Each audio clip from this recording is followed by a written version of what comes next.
My name is Marites Bravo Ramos. I am 41 years old.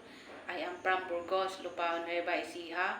I have a live-in partner with 2 children, one boy aged 23 and one girl aged 19. My highest educational attainment is high school graduate. My hobbies are cooking, cleaning, gardening, washing car, and baking. I work as a domestic helper in Hong Kong for 1 year and 4 months, from February 2024 to June 2025.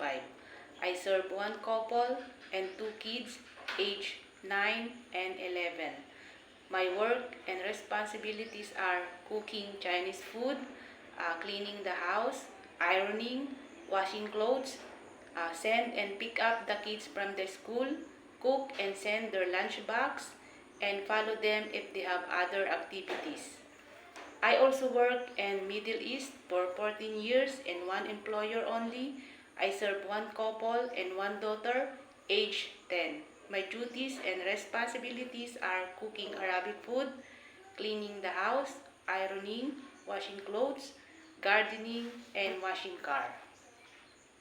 My expertise are childcare and elderly. To my future employer, Ma'am, please choose me as your housemaid.